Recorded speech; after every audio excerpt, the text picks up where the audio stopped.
Welcome everyone, and thank you so much for being in our sessions. This is our 23rd Knowledge Series session. I would like to congratulate those who have been with us for a very long time and coming to our sessions on a weekly basis and bi-weekly basis and have been supporting us through this journey.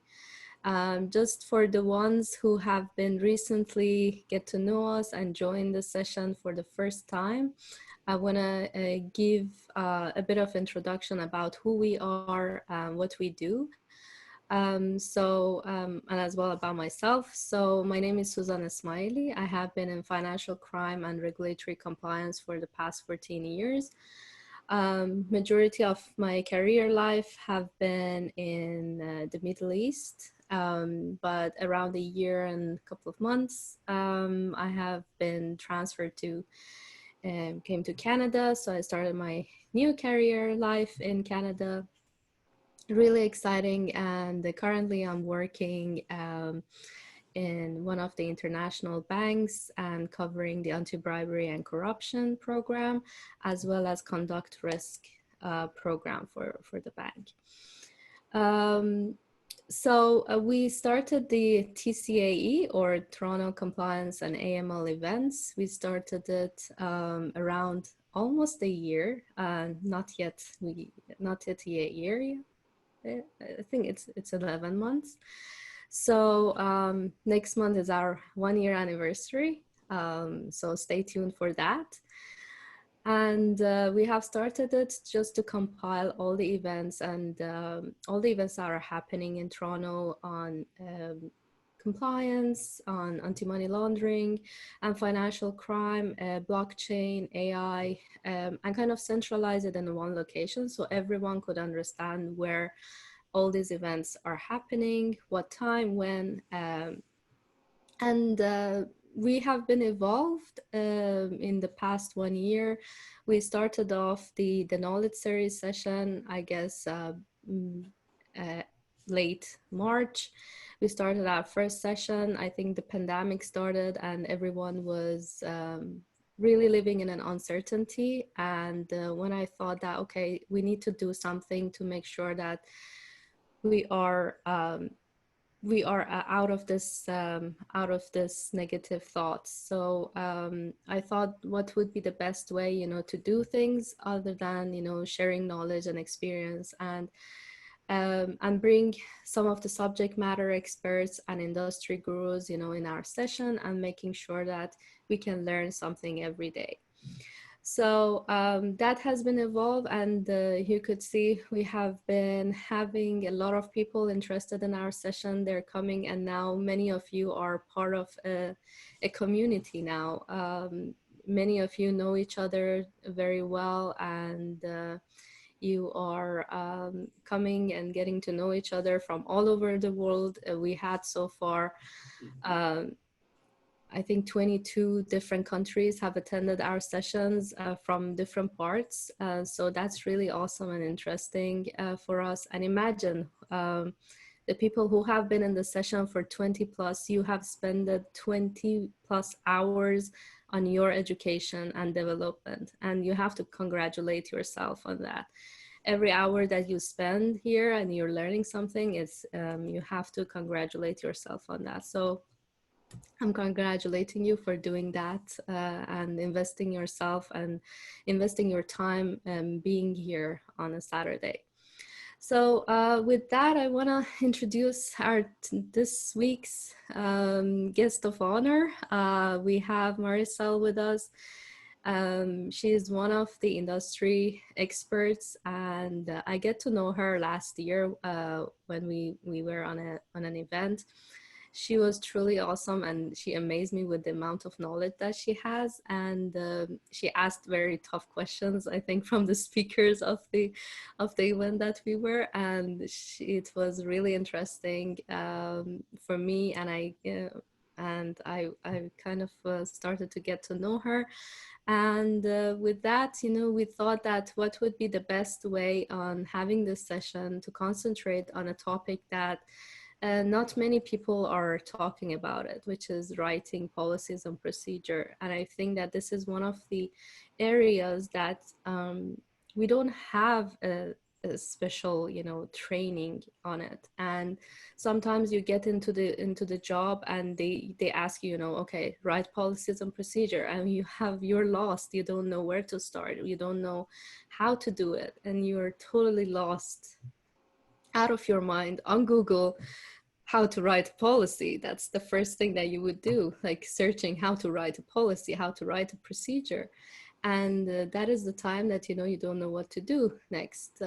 So we thought that, okay, let's bring one of the experts and let's talk about this important topic and address that. What are the things that you need to consider when you're writing a policies and procedure, and giving you some blueprints and some of the best practices that you can implement uh, in your daily life, and also enhance your career with that. And with that, so I'm gonna pass over to Marcelle. Marcelle, welcome. We are really happy and delighted to have you in this session. We're so honored that, you know, you're with us.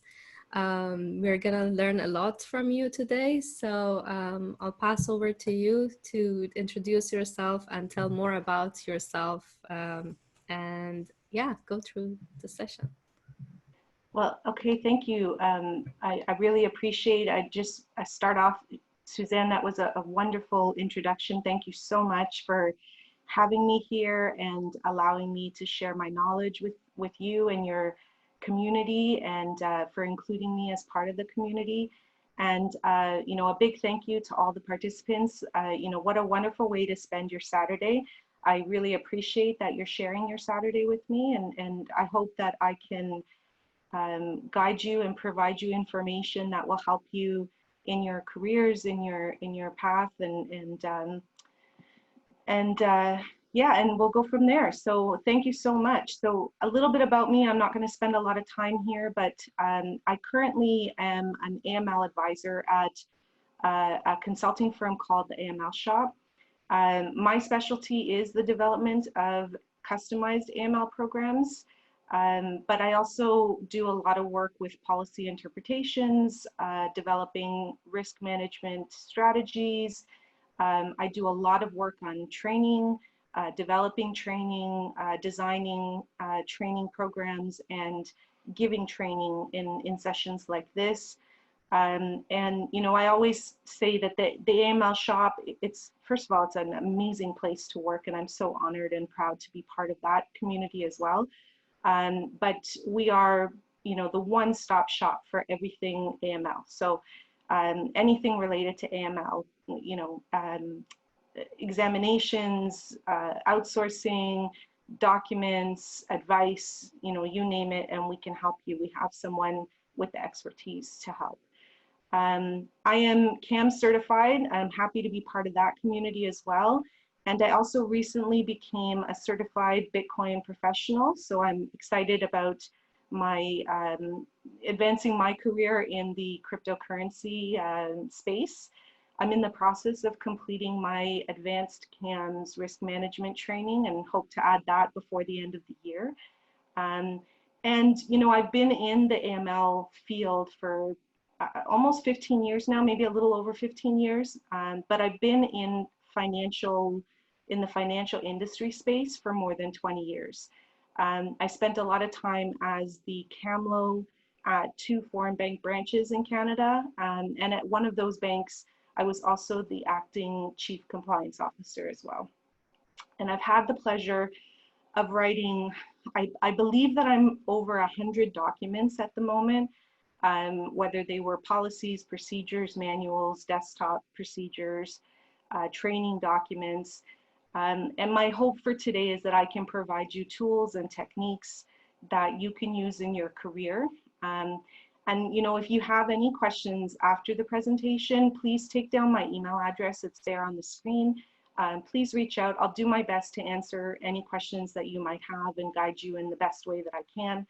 And then I'll just end off here by saying, You know, the standard disclaimer, you know, any opinions that I express today are my opinions and my opinions alone, and they don't necessarily represent the views of the AML Shop.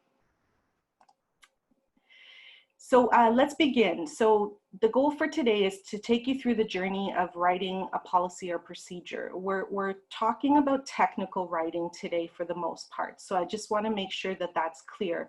We're not going to get into the specific compliance related topics, or, you know, we might cover a little bit of that as I go through some examples, but we're talking about technical writing today. So I'm going to give you a brief introduction about policies and procedures. We're going to talk about the importance of why we need policies and procedures. I'm going to guide you through some techniques about, you know, the techniques that I use when I'm writing. These are not the be all and end all of techniques. I'm sure that there are hundreds of other techniques out there, but these are ones that I generally use when I'm writing documents. And then we're going to talk briefly about some components of the anti-money laundering and counter-terrorist financing documents that I write. And then in the latter half of the presentation, we'll talk about what happens after you complete a document. You know, for example, reviewing your drafts, approvals, distribution, implementation, all of that stuff. And then finally, we're going to end off with some strategies for what you're supposed to do to revise the documents that are already implemented. So on that note, let's get started.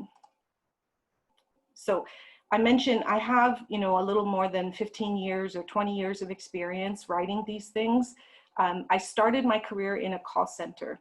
So I just want you guys to know that, you know, it starts small, right? And I worked on campaigns, and those campaigns required scripts, and I became a trainer as you know, in the call center.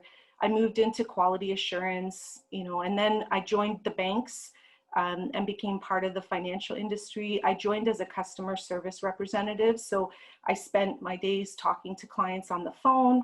And I slowly realized as I was doing that we need guidance on what we say, how we say it, what we do.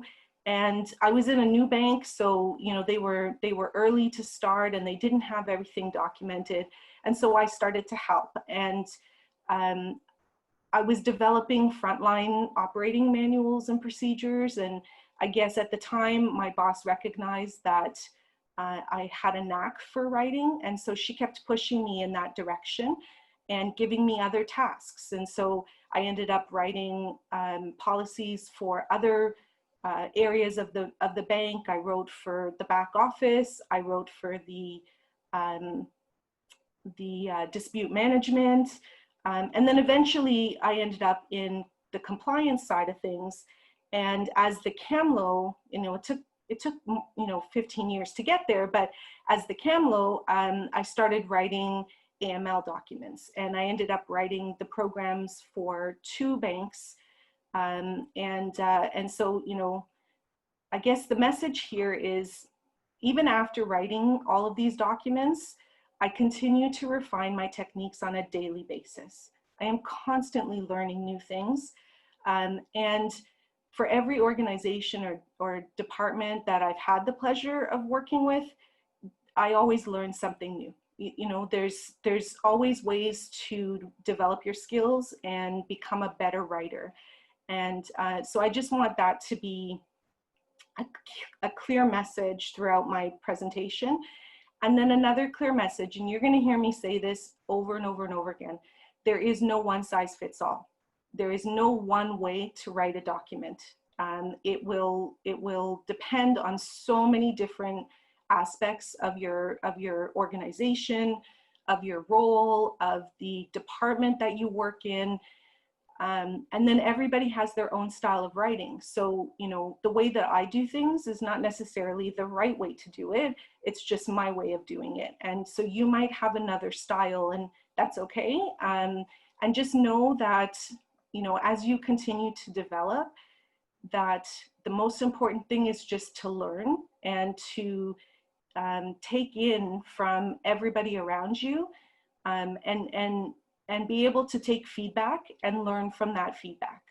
And so there we go. I think the one thing that documents will have in common, regardless of where you are or what you do, documents are always fluid.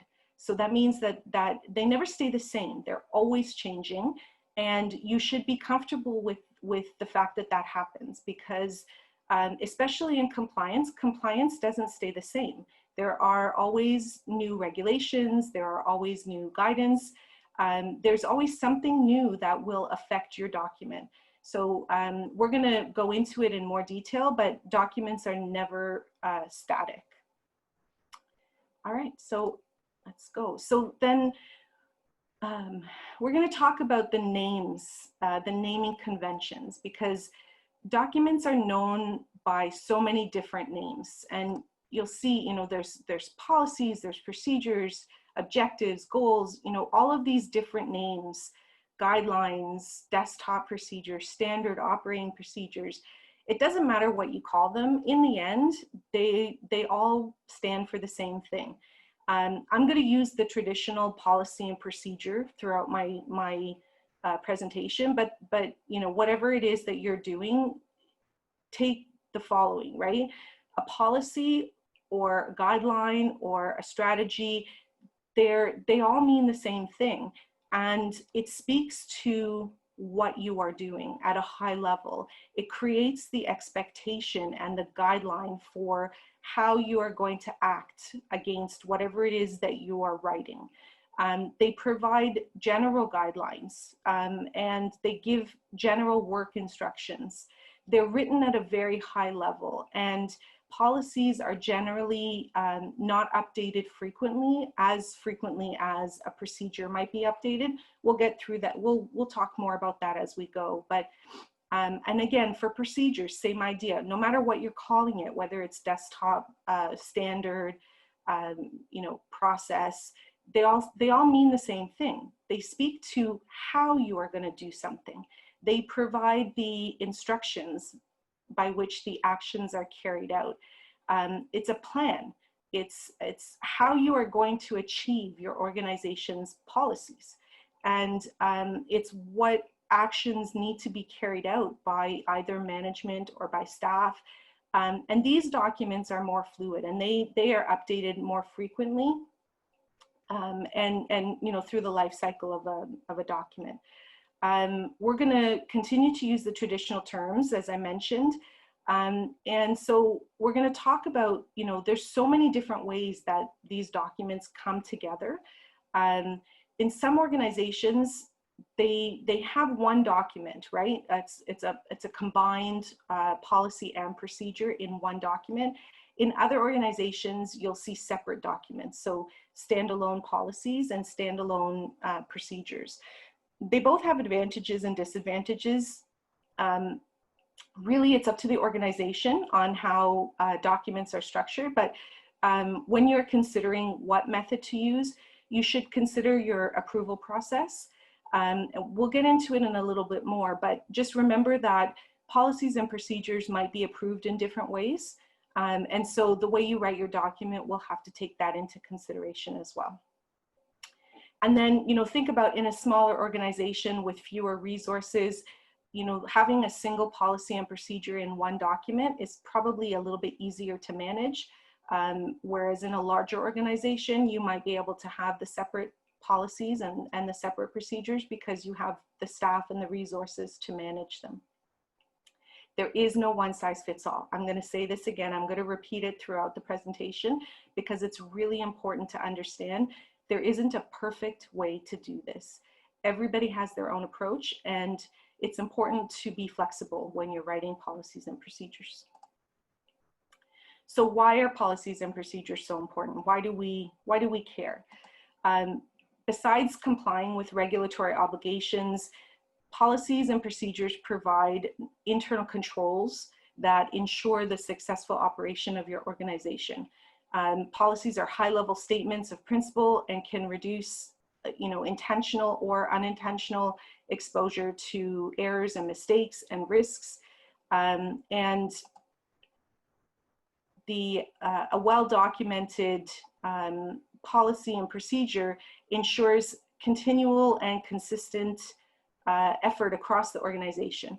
So, you know, the well-documented policies and procedures, they tell you what the goals and objectives are for your organization. And you cannot meet these goals and objectives unless you have consistency and continuity. And if you don't have this, management and staff are going to constantly try to reinterpret situations every time they come up. And these can be recurring situations. And if you don't have a well-written policy and procedure to handle it, things are going to get ugly quickly. Okay, so I did a lot of research in, believe it or not, writing this presentation. And there was one book that I read. It was called Establishing a System of Policies and Procedures, and it's written by Stephen Page. And in this book, Stephen Page suggests that there are 8 reasons why we should document policies and procedures, and we're going to go through them. So the first one is every job has constraints surrounding it. So think about this. Without policies and procedures, staff are going to have to try to figure out what these constraints are on their own through trial and error. How expensive can that be? You know, if you're in a small organization and you're constantly struggling to figure out how to do something, you're not going to get through your day-to-day work. It's just going to take too much time. You're going to lead to disorganization. Managers are not going to know how to control or manage their staff or even direct their activities properly. And so policies and procedures help with this. Policies and procedures enable managers and staff to understand individuals and group responsibilities. This is important because when you're an employee of an organization, you have boundaries, and managers and staff have to know what those boundaries are, and they have to be able to work well and understand the demands that are on them.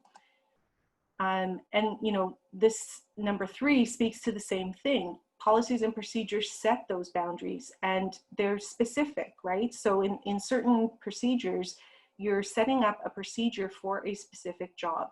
And so this helps staff understand in advance what the expectation is, and they know how to respond when they're trying to make decisions on their own. It's really important because you know, you can't always have a manager standing over your shoulder telling you what to do. So if you have a good document, this is going to help you. The policies and procedures, they create a baseline for subsequent change that can be referred to. And this is really important because as an employee, you need to understand what it is that you have to do on your day-to-day job. And so this is the baseline for it. Your policies and procedures create the baseline for that. It enables managers to determine if a staff's improper action or decision is due to poor judgment or simply just a violation of rules. You know, so if no rules exist, you know, managers, as a manager, you cannot judge or criticize your staff for the decisions that they make because they're just trying to do their job. And if the rule exists and management determines that the staff broke the rule on purpose or on accident, then that, you know, obviously it's a little bit easier to understand that if the rule was written and understood. And so having the policies and procedures, it gives staff an opportunity to know where they stand and not to create unwanted precedents when decisions are made. PMPs also help, they also provide staff the freedom to make their own choices and decisions within the defined boundaries. So we talked about that a little bit earlier, right? So you don't have a manager standing over your shoulder 24 hours a day. You have to be able to feel like you can make some decisions or take some actions in your daily job. And you can't do this if you don't know what your limits are. And so having a clear policy and procedure, you know what your limits are, and you don't need the micromanagement of a manager standing over your shoulder. Sorry, excuse me. So policies and procedures allow managers to exercise control by exception rather than by every action or decision of their staff members. You know, again, I think this is repeating a message. When your staff know their role, then errors are the exception rather than the rule. And so therefore managers themselves don't have to micromanage. They don't have to control every element of what their staff does. And imagine if you had to have a manager standing over the shoulder of an employee, it becomes costly and time consuming, and that manager won't be able to do their job as well. And then last but not least, PMPs allow managers to control events in advance. So they're not being reactive, they're being proactive. And this is really important, especially in compliance, where you're setting up your employees to be successful, you're setting up the company to be successful, and you're managing issues in advance rather than after the fact. So I thought these were really good points from Stephen's book, and I wanted to bring them to your attention. And so getting into actual writing. So writing a policy and procedure, it's not as easy as it seems. And before you start writing a policy or a procedure, there are certain things that you need to consider and understand. And one of the really important things to consider is the difference between, or the relationship between the standards. And these are the standards for anything. So we're talking, we're a group of compliance specialists, right? So our standards are going to be the rules, the legislation, the regulations, the guidance.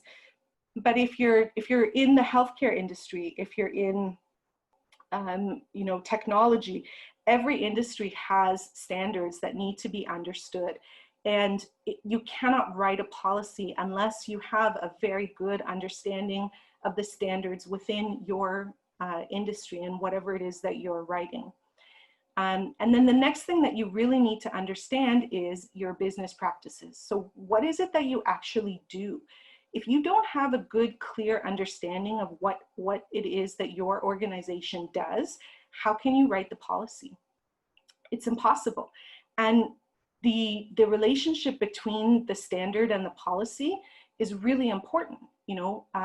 Where does the standard meet the policy? Meet the business, and what is the intersection? What standards are applicable to the business, and how do you deal with them?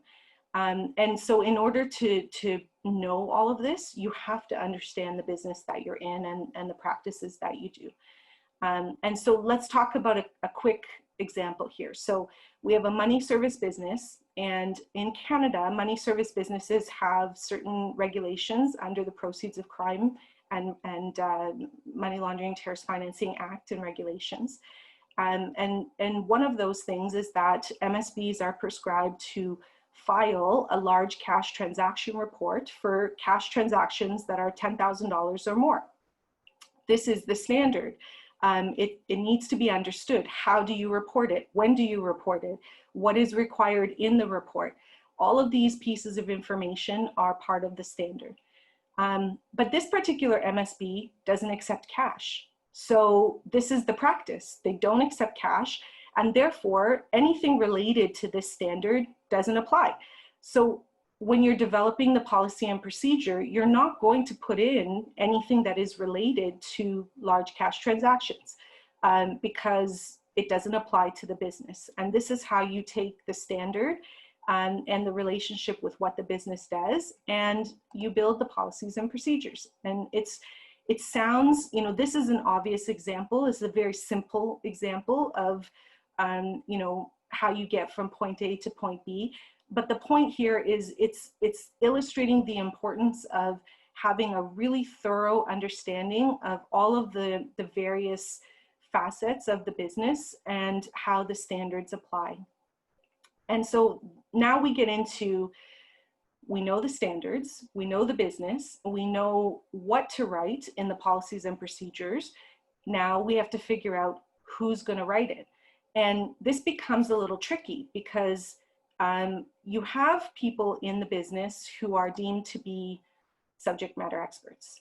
And these subject matter experts are the ones that know the standards, they know the business, and they have a good, thorough knowledge of the processes and what needs to be applied.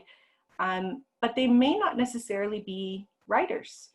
you know, and just because you're a subject matter expert, it doesn't make you a writer. It doesn't give you the automatic ability to be able to write documents. Writing is an art form. And whether you're writing creatively or technically, as it is the case with policies and procedures, as a writer, you need to have certain skills that go beyond simply just being a subject matter expert. If you have the SME or subject matter expert skills, great. If you put them all together, that's fantastic, because then you make a very strong writer. But in general, a good writer needs to have strong communication skills, both verbal and written. The written obviously is really important, but the verbal communication skills help as well, because part of writing is talking to your colleagues and understanding what they do and being able to take in that information and write a document. You have to have strong comprehension skills. You have to be able to visualize, you know, when you're speaking to your colleagues about what it is that they do, you have to be able to visualize it and be able to then take your interpretation of that and put it into a document. And all of that has to be done before you even write the document. Because if you start to write a document and you don't have all that information, the document's not going to be very good. In some organizations, they have separate departments that are tasked with writing all of the policies and procedures within the organization. And this can be really helpful because it provides consistency across the organization, and allows for all the documents to be written in a similar fashion. That's important so that people, you know, can see that consistency. In some organizations, they have one person designated within each department who writes the policies and procedures. And again, same idea as having a single group, only this group is divided amongst each of the departments. In smaller organizations, that might not be possible. You know, you might have to outsource your writing to a group like us, for example, and that's okay too. I guess no matter what your structure is or how you structure your writing, the person or the people that you task to write your documents, they need to be able to work with the subject matter experts in order to develop the content within the policies and procedures. So we talked about techniques, you know, and we keep mentioning we're going to give you techniques, and I absolutely will, but I want to caveat this by, again, reminding you, these are my techniques. This is how I think about policies and procedures. This isn't necessarily the only way to think about policies and procedures. And so, you know, these are just some examples of things that I think might be important. The next few slides are going to cover these techniques, and then, yeah, let's just get through them. So the message again, no one size fits all, right? So I'm going to keep repeating it. These are my techniques. I think that there are many techniques, and as you continue to progress in your career, always strive to learn as much as you can and learn from everybody around you. That is the point. And so the first technique we're going to talk about is the culture of compliance. One of the most important things about writing compliance documents is tone from the top. We hear this in every single webinar, training, tone from the top, culture of compliance. You know, it's really important that the organization as a whole has a really good culture of compliance. But what's more important in disseminating that culture is how it is documented or articulated within your policies and procedures. So it's not enough for, you know, people like, you know, to talk about compliance and how important it is. It should be documented. It should, your policies and procedures should reflect what your culture is. And so governance should be embedded in every document that you write. And it should be clear so that it sends the message that these documents are important and they should be adhered to, or there will be consequences. And it's important that documents express that all staff, not just employees, frontline employees, but all staff, senior management, board of directors, they are all responsible to adhere to the policies and procedures. And if they don't, they can all face similar consequences. So it's not just frontline staff. So the next thing that's really important about policies and procedures is how readable are they? When you're writing, and I think this is probably my most favorite part of my presentation, because I think it's really important to understand this. Treat your policy or procedure as a story.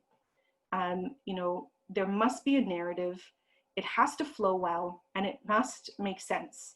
If you think about a movie or a book that you've watched or read recently, and the movie doesn't flow well, actually, you know what, perfect example, and no offense to anyone who likes this movie, last night I started watching a movie called The Irishman, and I didn't realize when I first watched it that it was a 3.5-hour movie.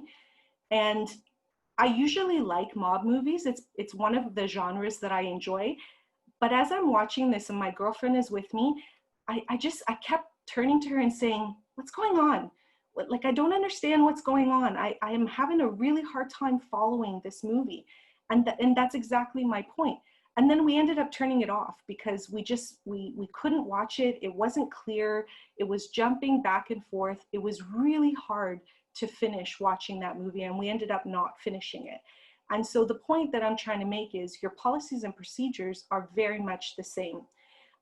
If you don't have a good flow, if it doesn't make sense, you won't be able to finish the document. People won't be able to read it or follow it. Even if it contains every single component or element that you need to have within a policy or a procedure, if it's not easy to read, if it's not easy to follow, you're going to lose your reader. They're not going to be able to implement the documents effectively. And you know, a good document should support like I call it fast reading. I should be able to open a document and pinpoint exactly what I'm trying to find or what I'm trying to understand. And if a document has, you know, vague headings, or if your major ideas are buried within the document, they're not very clear, you don't support this type of fast reading. It makes it really hard to find what I'm looking for, the instructions that I need, and it just makes it very difficult to understand. One of the ways that you can overcome this is formatting. We're going to talk about some formatting in a little bit, but you know, a quick example is a policy and procedure document that has a few headings or no headings, or headings that are different from one section to another, you know, like the formatting. I'm not talking about the titles themselves, but the formatting of the headings. This is really distracting to the reader and makes it very difficult to follow along. Another example is if you're writing documents and every time you rewrite the document or update the document, it's in a different format. This makes it very difficult for someone to read and follow, and you know, every time they have to read this document, they have to learn the new formatting at the same time. So it makes it hard for the reader to know what to expect. The idea here is that if a reader understands the policies and procedures that they're reading and they can follow along, they're more likely to incorporate them into their daily work. So that's the message here. The next element of policy writing is understanding your audience. So remember, you know, these documents are not only intended for internal purposes. Although the frontline staff may be your primary audience, you have to keep in mind that there are other audiences that you'll need to share your documents with, and some of them are external and some of them are internal. And so, for example, you might need to share your documents with the board of directors. you might need to share with senior managers, banking partners, regulators, business partners, and as Sharon just mentioned, external auditors. That's also on my list, thank you. Knowing who your audience will guide the intention of your documents, and it determines how complex or how simple the piece should be. And it helps you determine what perspective is appropriate when you're writing the document, the right level of information, and specifically who who you're targeting. It's really important to understand that, because a good document should increase engagement and build leadership, thought leadership in your program, or sorry, in your staff. So, you know, I mentioned earlier, documents are not static. Documents are fluid. They should always be updated and changes, you know. There should always be a continuous improvement to your documents. And there's a couple of reasons why that should happen. First of all, you want to remain current and relevant in both what is happening internally within your organization, but also what's happening externally. So internally, you could have products and services that have either changed, or new products and services, or new technology is being introduced. And these things, you know, these things are important. Also, changes in management affect your documents as well. And then obviously external events, you know, you're looking at changes in the regulatory environment. You're looking at potentially audits that have taken place and the results of those audits. And all of these things should be considered when you're writing your documents or updating your documents. But the point here is that it's a continuous flow.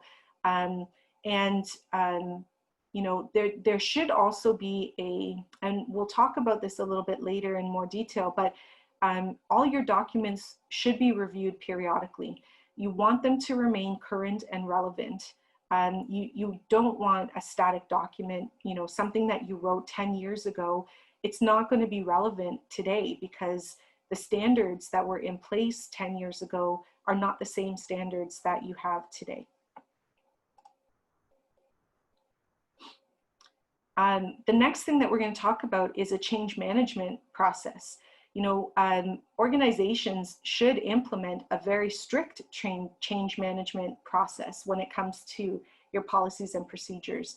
There should be a strict policy against unauthorized changes, and you should require management approvals in most cases when changes are required.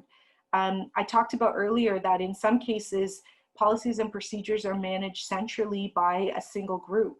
Not only does this ensure consistency, but it ensures that changes to these documents are properly recorded and managed accordingly. So, you know, the importance here is that every area of your organization, you might be siloed off into different departments and different, even within the department, there could be sub-departments. But the idea here is that every department should follow the same procedures when it comes to making changes to your documents. Smaller organizations, they may not have a central group, but they should still have a change management process. It should be documented. It should be circulated to all staff so that staff are aware of what the change management process is and how they go about updating policies and procedures. You know, we'll talk about it a little bit more, but your frontline staff are probably going to be the first people to recognize that a document needs to be updated. So they should all be they should all understand how they can go about requesting that change. The next thing that's really important is that there should be unrestricted access for relevant staff to these documents. Staff should know where to go to get them. Especially if they are specific to their particular role. If they don't have, you know, unrestricted access to these documents, it's unlikely that they're going to follow or adhere them. You know, access should be central. In some cases, it could be a SharePoint site or a central repository if you have the ability to do that. I know that in a previous life, we had a series of binders that each staff had sitting at their desk. And it was very easy when I needed to find something. All I had to do was pull out the binder, go through the index. I saw someone mention, you know, an index, go through the index and find what I'm looking for. And, you know, when you're in a customer service role, for example, and you're on the phone with your client, you don't have time to go digging through, you know, mountains and mountains of documents. You have to be able to find what you're looking for quickly so that you can deal with the customer at the other end. And the last thing that I want to touch on in this section of techniques is forms.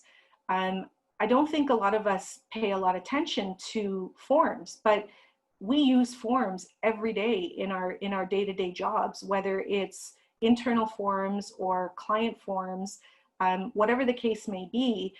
It's really important that, now this would be on the procedure side, but it's really important that your procedures include examples of all of the relevant forms that a staff person might be exposed to in their day-to-day operations.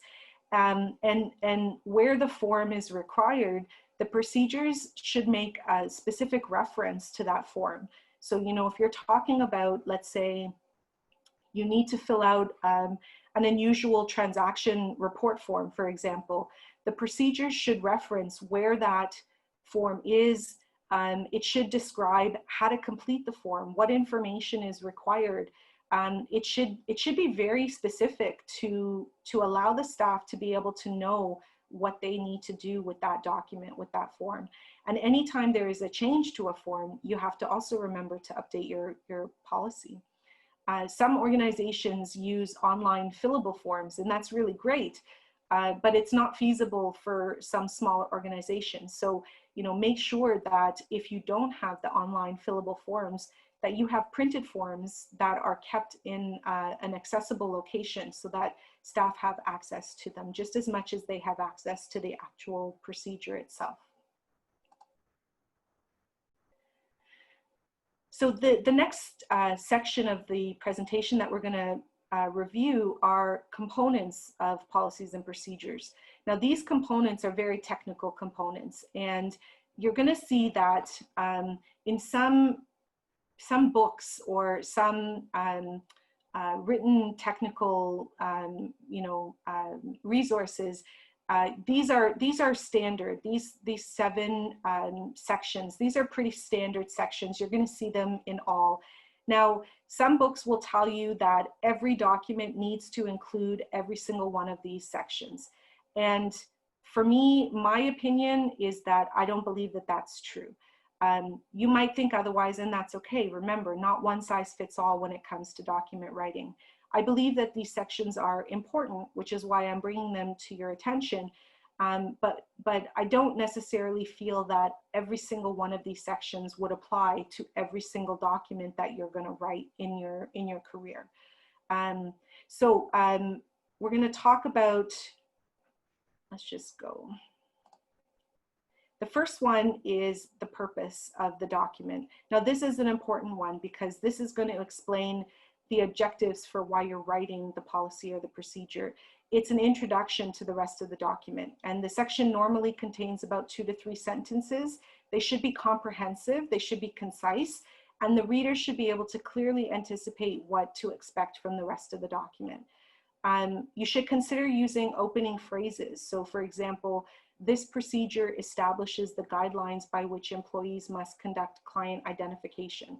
That's an opening phrase that would allow the reader to understand what to expect from this document.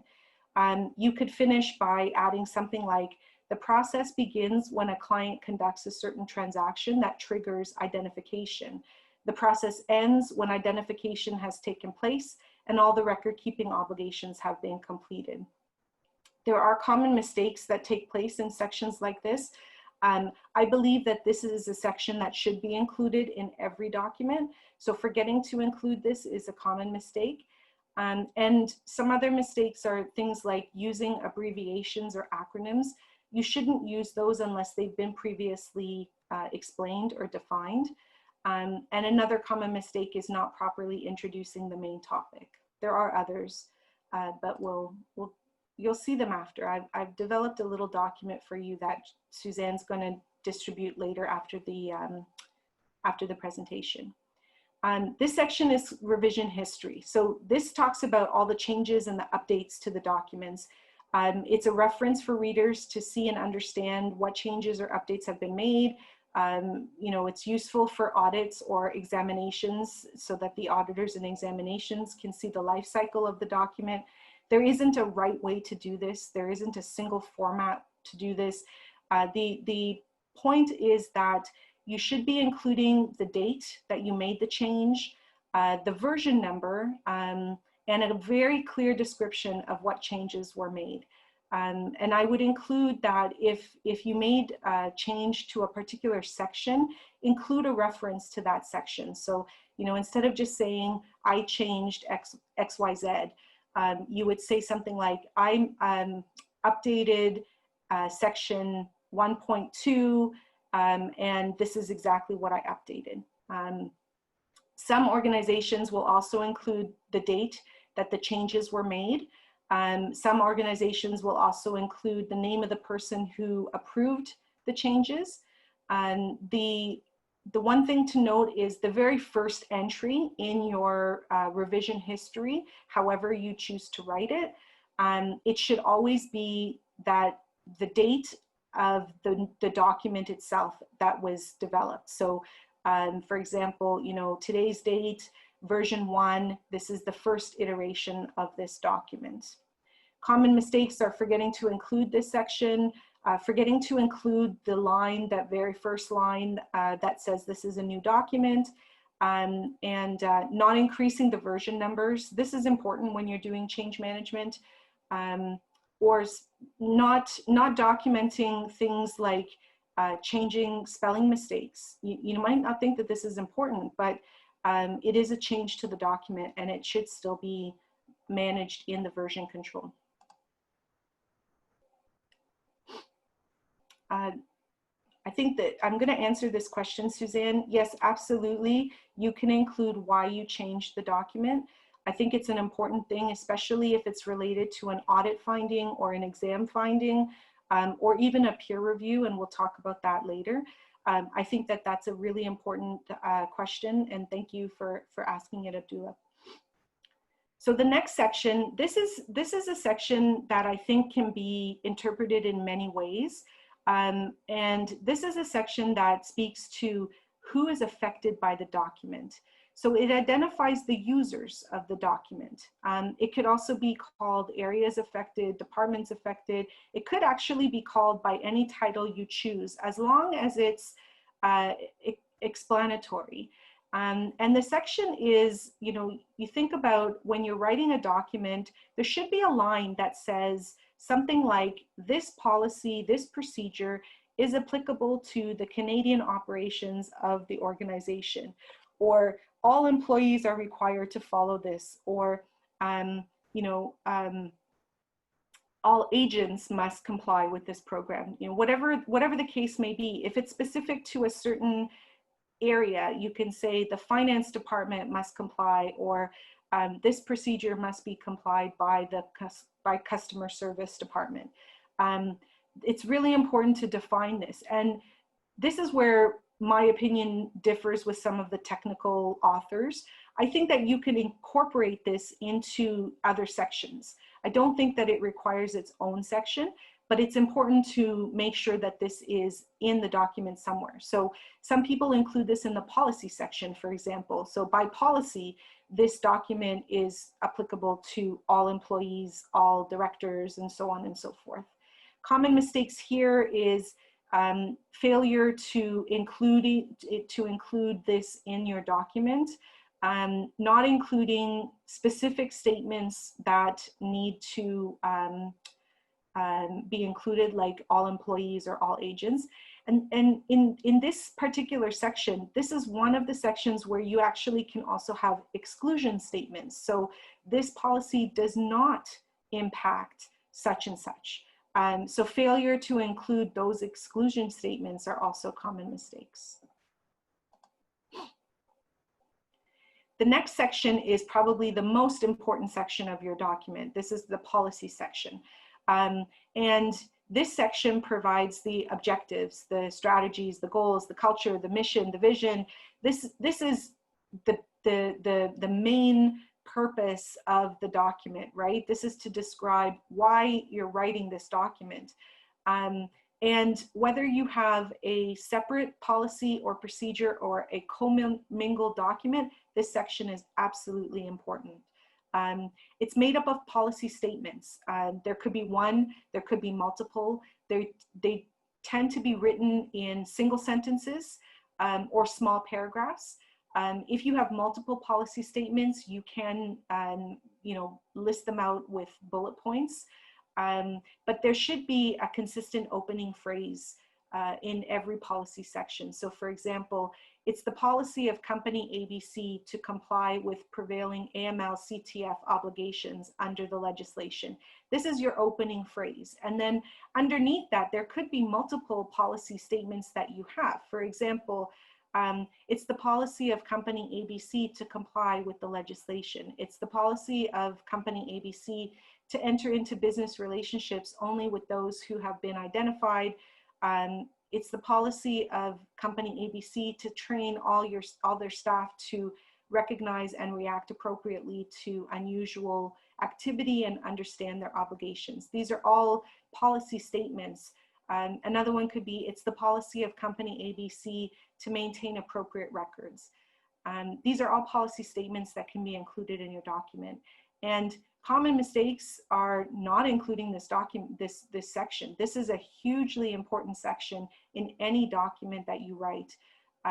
Using procedural statements instead of general policy statements. So this is not the section to talk about how you do things. This is the section where you talk about what you do.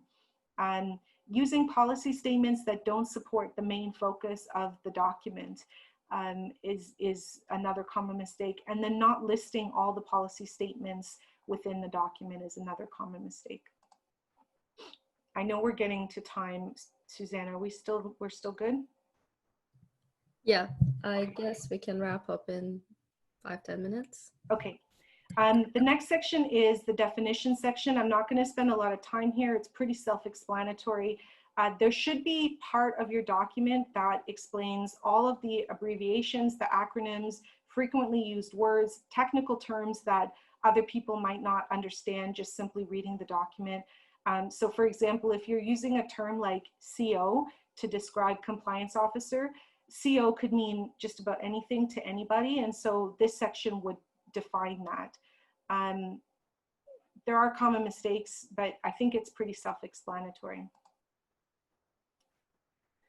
The next section is the roles and responsibilities. Again, another hugely important section because this is going to describe the individual roles of all the people or the groups that are required to perform this particular policy or action. It should detail out those roles, and it should provide statements of the duties that are performed. Your first sentence should include a compliance statement. So for example, the compliance officer shall ensure compliance with this procedure. And then underneath it, you can list out responsibilities. So for example, company ABC staff must complete client identification whenever a client conducts certain transactions. And it's, in my opinion, really important that when you're talking about these specific procedures, you should reference them. So you should say, as described in section whatever, the customer service manager must review all client identification forms as described in section whatever that might be. Common mistakes are pretty self-explanatory here as well. The next section is the procedure section. So like the policy section, this is really important because this section is going to define the rules, the regulations, the methods, the timing, the place, and in some cases, the personnel responsible for completing the procedure. If you're writing separate documents, you might not include this section in the policy document, but if you're commingling, this section is hugely important. They must be detailed, the procedures, they must be specific. And they must be laid out in sequential and logical order. So, you know, it's step 1, step 2, step 3. It's really important that it's laid out in this particular order so that your staff can follow it and they can carry out the intent of the policy statement. Generally, procedures are written out in outline form. So a single paragraph might be good for a short procedure, but it's not acceptable to do a long procedure in paragraph format. You should bullet it or number it or whatever option you pick, but it should be in that 1, 2, 3 ABC sort of order. Procedures are specific, right? So an example could be staff must determine the authenticity of a government issued photo identification card in person by looking at the characteristics of the original physical document, so on and so forth. So very, very specific on exactly what staff are supposed to do, how they do it, when they do it. There are common mistakes for the procedure document, using paragraphs instead of bullets, using policy statements instead of detailed procedure descriptions. These are all common mistakes when writing procedures. Okay, so very quickly, we're gonna look at some of the key components specific to AML or CTF documents. These are not all-inclusive. These are just examples of what you would include specifically in an AML policy or procedure. And keeping in mind the policy is the high-level description of what your company needs to do, and the procedure is going to describe exactly what you do for each one of these things. And you would require a separate procedure for each one of these labels. You wouldn't include it all under one single label. Okay, so let's talk about reviewing your document. We're going to go through this quickly, and so I apologize, but feel free to write questions and we'll try to get to them at the end. The first thing when you write your document is self-review. You should try to leave yourself, you know, a little bit of time between when you write the document and when you review it, because you want to give yourself time to digest what you've written. So if time permits, then allow yourself at least a day or two between when you write the document and when you do your own self-review.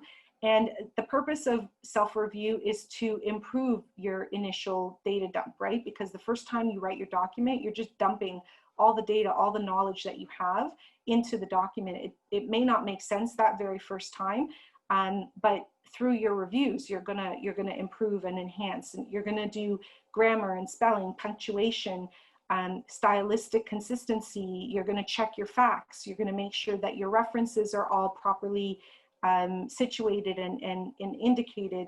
And something else that a lot of people forget to do is using proper white space. So what that means is, if you have a document with huge chunks of writing, it makes it really difficult to digest all that information in one go.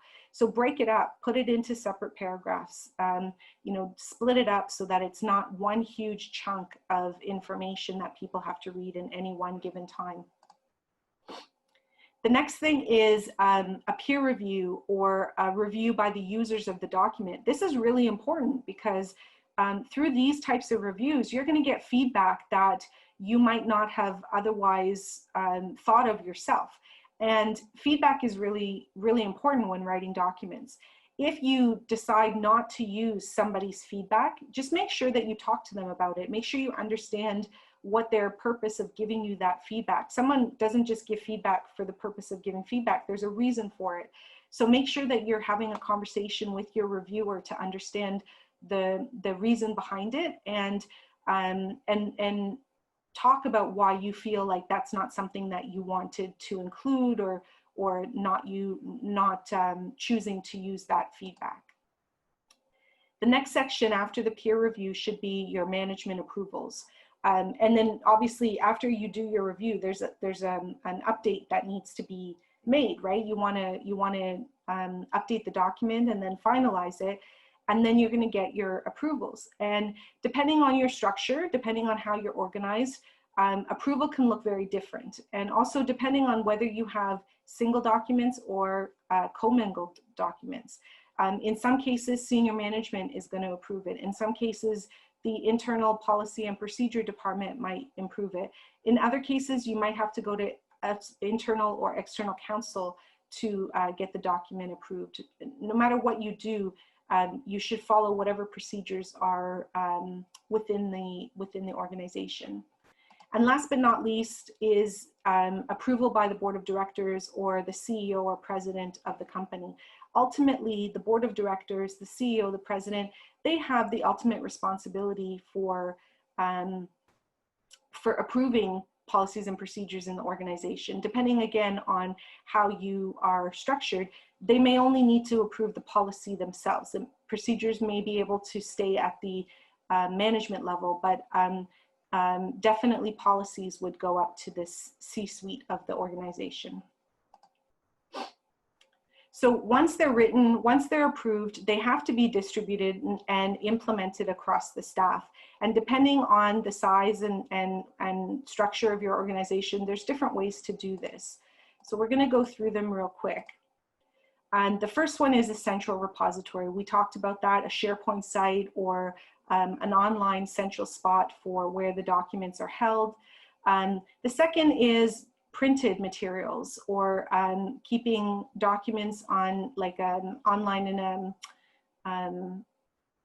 a shared drive, for example.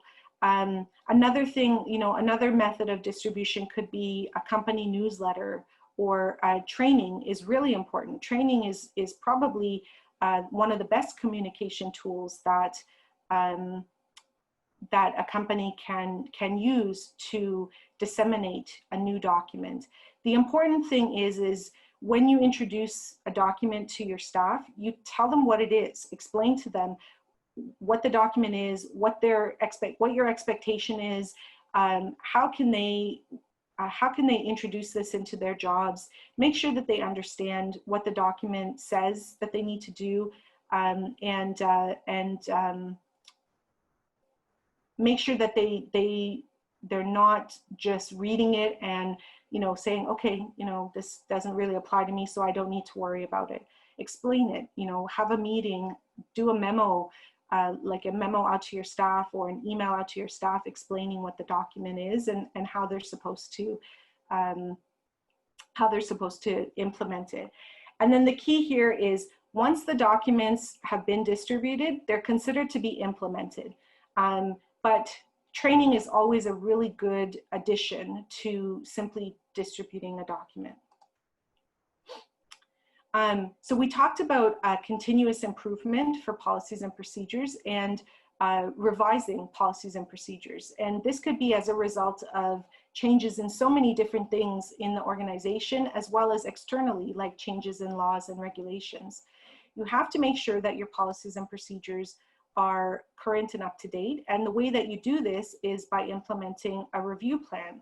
And so when you have a plan, this should be set at the management level, by the way. This is not set at the frontline level.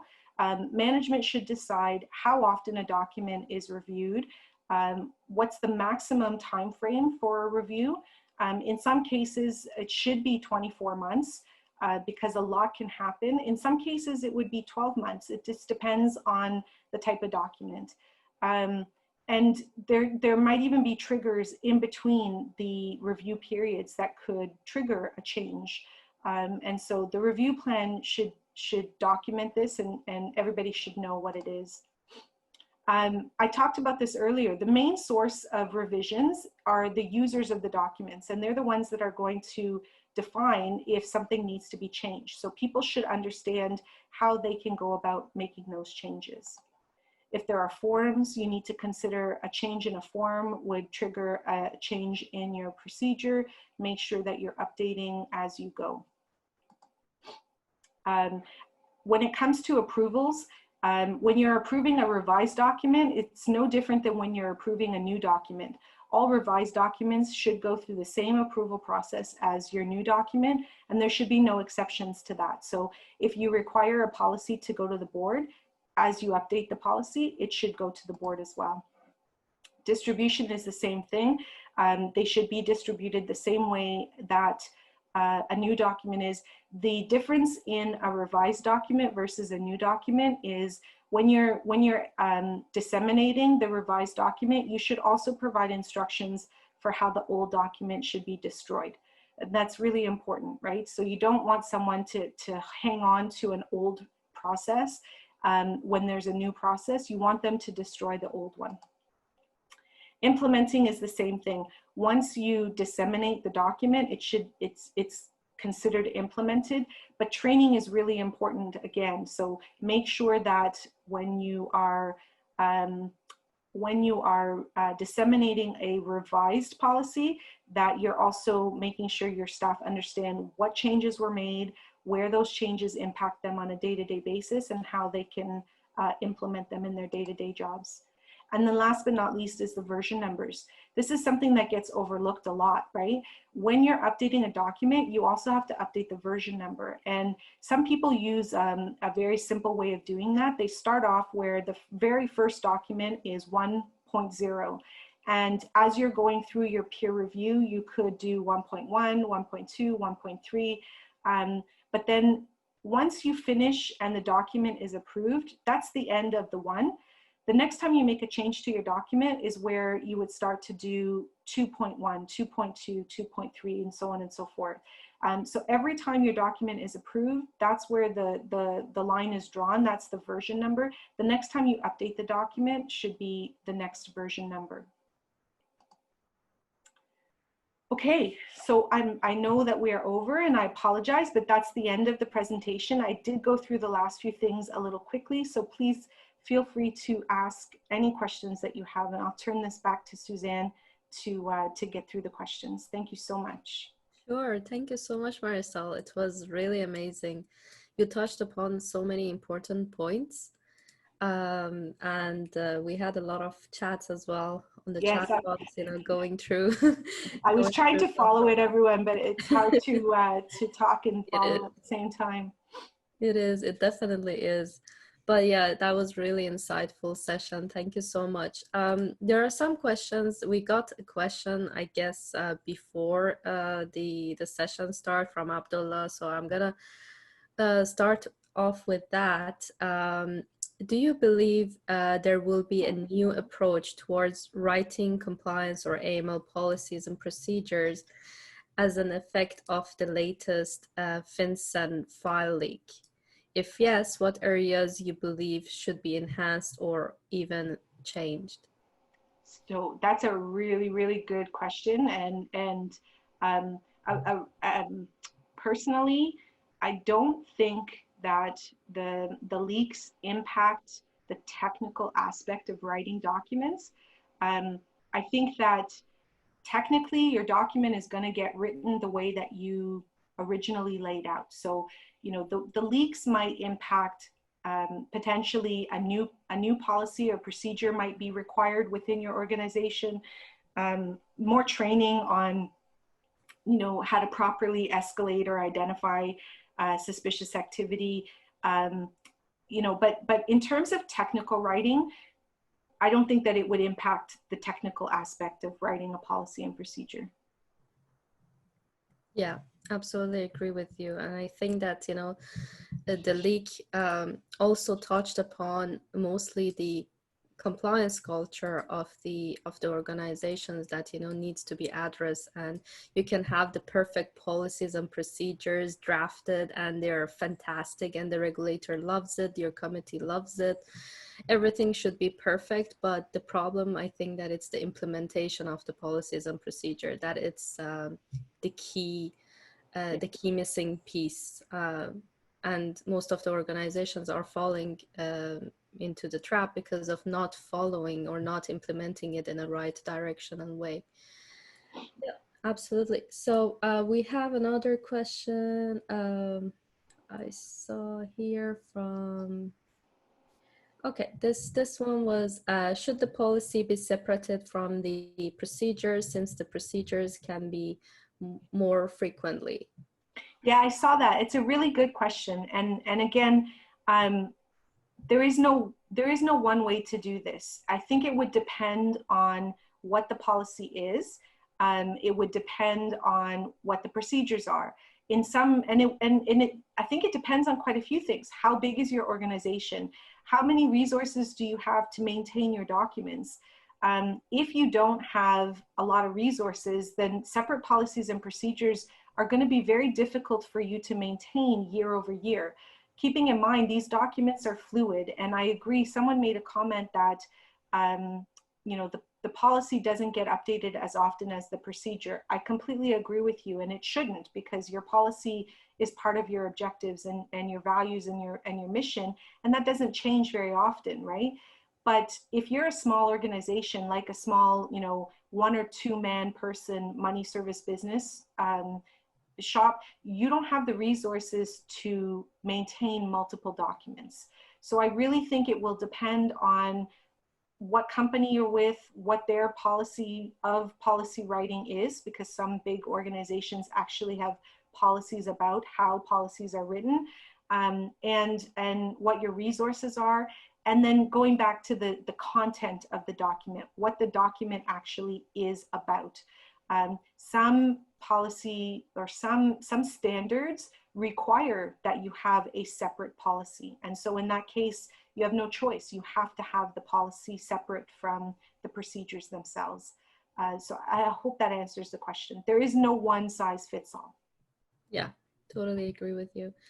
Another question came from Heba. She's asking, when should the policy and procedure be reviewed? So for instance, if something major has occurred on the rules and regulations, shall we review the policy even if it's not due to review? 100% yes. So, you know, I talked about the change management process. So there should be a review process. There should be a stipulated review period. And again, that could be different depending on, you know, different organizations. It might be 1 year, it might be 2 years. In some cases, the procedures might be so basic that it could be 5 years even. But if there is a change, if there is a change in the internally, the products and services that are being used, externally, as you mentioned, the legislation, you absolutely need to consider how that impacts your documents. And you must review the document to make sure that either you update them accordingly, or you document the fact that you reviewed your policy or your procedure and there was no impact at the time that you reviewed it, and therefore no changes were required. That should be documented somewhere as well. And you could put that in the revision history, or you can have a separate memo to your board of directors or to your CEO that says, hey, by the way, you know, X legislation changed, I reviewed the document, there is no impact to us, and therefore no changes were needed in the policy and or procedures. Exactly, I totally agree with you, because documenting of not updating it is as important as updating it, and recording that, you know, it's very important. And we usually forget to do that because we feel that, okay, oh, we reviewed it. There was no update, so that's fine. We're not gonna do anything about it. And then yep, exactly. you don't have that documentation to support you that you did the review. Yeah, that's perfect. I know that we are 20 minutes above the time, and we have great questions coming in from Ray and Steven. So I'm gonna put them across to you on an email and send it to you, Marcelle, so Sure. that you can answer those questions offline. But thank you for everyone who stayed long and be with us. Marcelle, you did a fantastic job. You went through this amazing difficult subject and made it so easy for us, you know, to understand. So thank you so much for doing that for us today. And thanks everyone for joining and being participated in this session as always. I will see you perhaps in 2 weeks. Thank you so much, everyone. Have a great rest of your weekend. Great. Thank you, everyone. Thanks. See you all. Bye. Bye.